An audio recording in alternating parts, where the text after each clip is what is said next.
علیکم ورحمۃ اللہ وبرکاتہ۔ الحمدللہ وحدہ والصلاۃ والسلام علی من لا نبی بعد۔ اللہ رب العالمین فرماتا ہے قرآن پاک میں، ان کنتم تحبون اللہ فاتبعونی یحببکم اللہ ویغفر لکم ذنوبکم واللہ غفور رحیم۔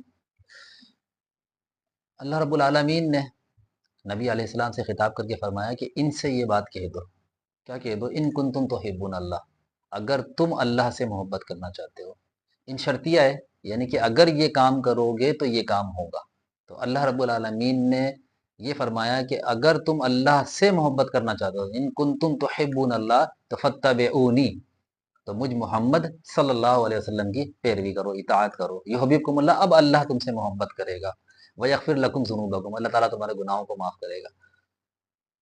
اب لفظ محبت کو سمجھتے ہیں کہ محبت کہتے کس کو ہے؟ محبت یہ تو ایک بہت لمبا موضوع ہے، لیکن میں مختصر سے صرف لفظ محبت پہ بات کروں گا کہ محبت کا معنی کیا ہے، مفہوم کیا ہے، محبت کس کو کہتے ہیں۔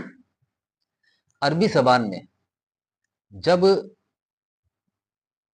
پانی، وہ پانی جو پانی گدلا ہوتا ہے اور اس کا گدلا پن نیچے بیٹھ جائے اور پانی صاف، جو اوپر والا پانی ہے وہ صاف ستھرا ہو جائے، اس کو کہتے ہیں عربی زبان میں حب الماء، کہ پانی صاف ہو گیا، جو پانی میلا تھا، گدلا تھا، وہ پانی صاف ہو گیا، اس کو کہتے ہیں حب الماء۔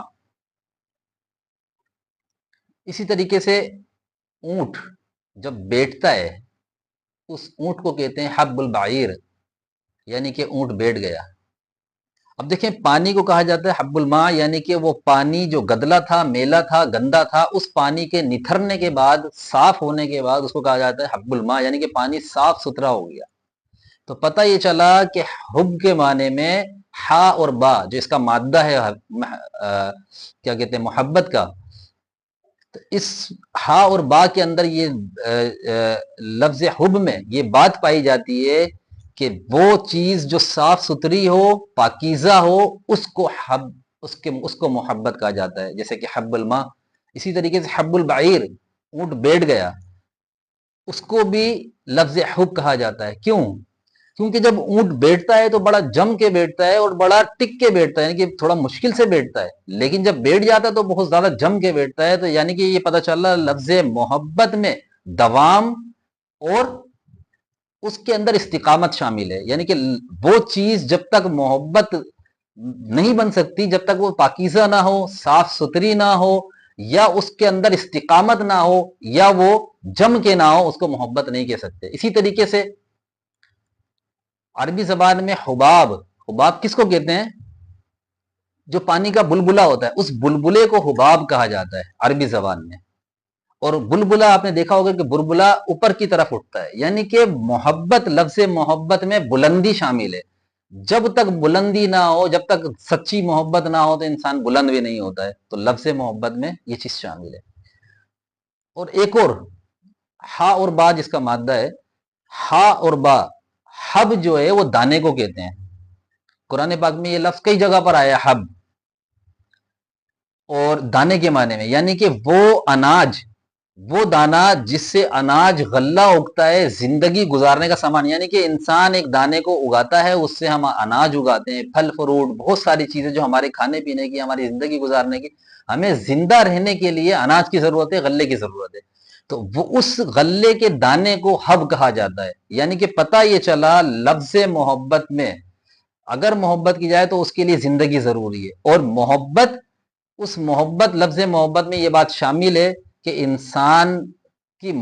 انسان کے لیے ضروری ہے کہ وہ کسی ایسی چیز سے محبت کرے، ایسی شخصیت سے، ایسی ہستی سے محبت کرے جس کی وجہ سے وہ زندگی گزار سکے، یعنی کہ اللہ رب العالمین کی محبت، اللہ کے رسول صلی اللہ علیہ وسلم کی محبت۔ جب تک اللہ کی محبت نہیں ہوگی تو انسان کی زندگی نہیں ہے، اور جب تک نبی علیہ السلام سے محبت نہیں ہوگی تو انسان کی زندگی بیکار ہے۔ تو لفظ محبت میں کیا چیز پائی جاتی ہے؟ پاکیزگی، طہارت، صفائی ستھرائی، پھر اس کے اندر دوام، استقامت، پھر وہ محبت انسان کی زندگی، جس طرح انسان کی زندگی گزارنے کے لیے حب کی ضرورت ہے، دانے کی، غلے کی ضرورت ہے، اسی طریقے سے محبت کے لیے ضروری ہے کہ انسان کو روحانی غذا، یعنی کہ اسے سچی، یعنی کہ جب اللہ اور اس کے رسول سے محبت کرتا ہے تو اس کو روح کی تازگی ملتی ہے، پھر اس کو بلندی ملتی ہے، وہ بھی لفظ حب میں شامل ہے، حباب جس طرح بلبلے کو کہا جاتا ہے۔ اب یہ لفظ کا معنی سمجھ میں آ گیا تو پتہ یہ چلا کہ محبت کے لفظ میں یہ ساری چیزیں شامل ہیں، اور اس کے خلاف ایک لفظ اور بولا جاتا ہے، لفظ عشق۔ لفظ عشق کا مطلب بھی محبت ہی ہے، لیکن لفظ عشق کا استعمال غلط محبت میں بھی کیا جاتا ہے، یعنی کہ وہ محبت جو ناجائز ہو یا وہ محبت جو غلط معنوں میں استعمال کی جاتی ہو، اس کے لیے بھی لفظ عشق استعمال ہوتا ہے اور صحیح معنی میں بھی استعمال ہوتا ہے۔ لیکن لفظ محبت صرف اور صرف اس معنی میں استعمال ہوتا ہے جو صرف اور صرف پاکیزہ ہو، طہارت ہو، جس میں محبت میں بلندی ہو، اور وہ محبت صرف اپنے حبیب نبی علیہ السلام یا اللہ سے کی جاتی ہے۔ تو جب اللہ رب العالمین سے ہم محبت کا انتساب کریں گے اللہ کی طرف یا نبی کی طرف، تو ہمیں لفظ محبت استعمال کرنا چاہیے، کیونکہ اس میں پاکیزگی ہے، اس میں طہارت ہے۔